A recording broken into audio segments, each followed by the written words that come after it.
Hello and a very warm welcome to another video from Auto Night, where today I'm going to be introducing you to another of my machines with an engine. Today it's my Suffolk Colt Lawnmower. So let's just take a moment to set the scene. The Beatles are in the charts with She Loves You. The Austin 1100 is the best-selling car in the UK, and my parents are just small children. Yes, I'm taking you back to 1963, the year that this Suffolk Colt rolled off the production line in Stowmarket in Suffolk. Now, I didn't need a mower like this to mow the grass in my small garden, but I've got a lot of stones and gravel, and I was getting tired of stones flicking up and destroying my fly mow.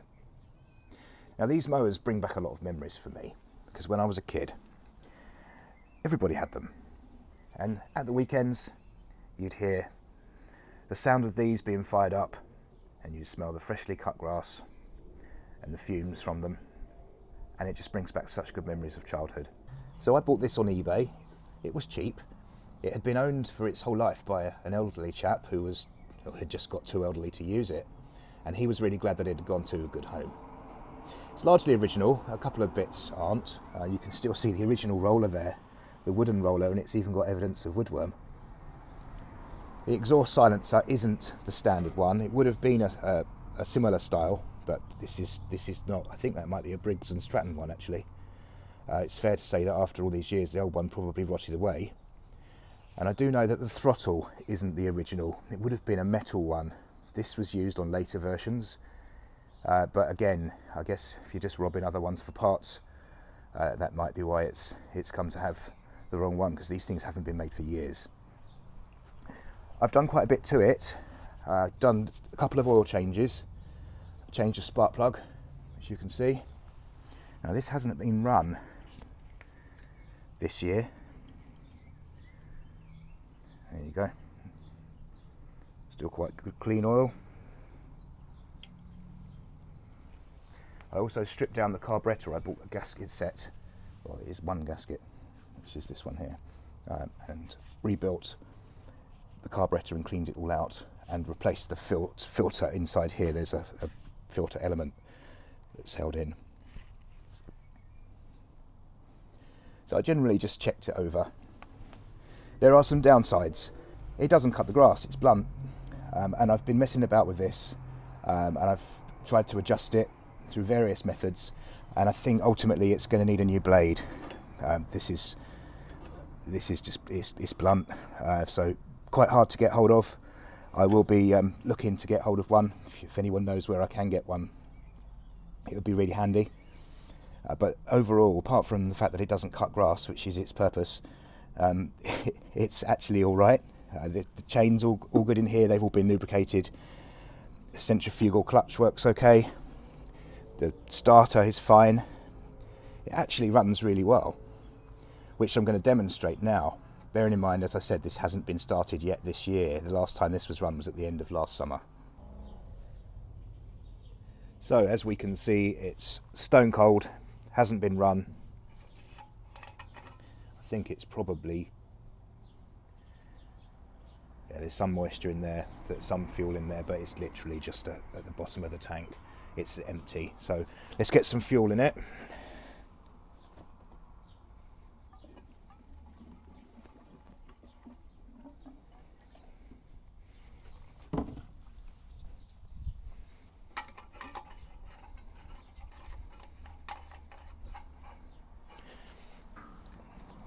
Now, I did have to replace the fuel tap on it because the old one was leaking.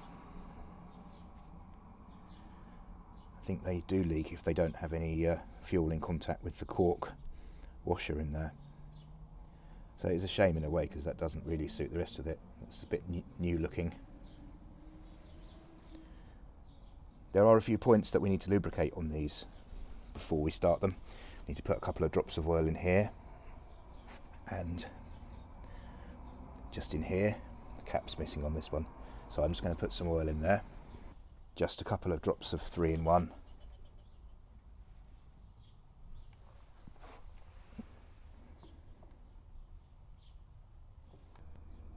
We just have to prime the carburettor, This little thing here apparently is called the tickler, which all sounds very naughty, but we just press this down and that you can see some fuel dripping, which means the float bowl is filled up. And then this has to be put across, which is the choke for the cold start. Okay, let's go. Once again to show it's cold.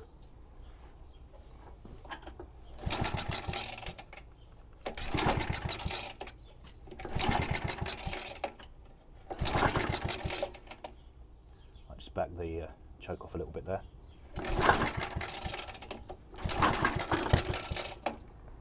Fired then.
I'm really pleased with how that ran, even if the damn thing isn't any good at cutting grass. So in terms of operating these mowers, they have a centrifugal clutch right here, which has a couple of shoes inside, probably asbestos lined given the age of the machine. And these are normally held together by springs, but the centrifugal force of this spinning, due to engine speed, at a predetermined speed, these actually make contact with the outer drum and make the connection there, and then your engine's connected to the rest of the moving parts. You can isolate that by pulling this out here. These also have a dog clutch down here, because these mowers can self-propel. And this is currently in the out position. Therefore, you'd have to push the mower, but if you just twist this, push that in, it's now engaged, and the mower will self-propel. Now, before we close this video, another bit of nostalgia.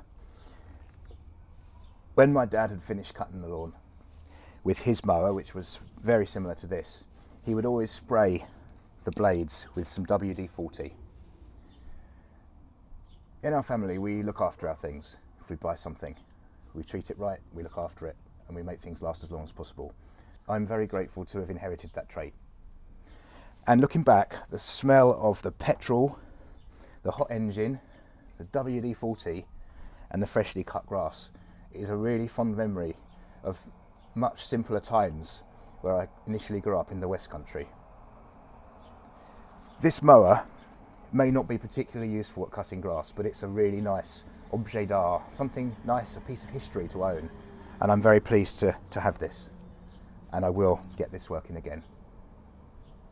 Thank you very much for watching. I hope you enjoyed the video. More to come. Thank you and goodbye.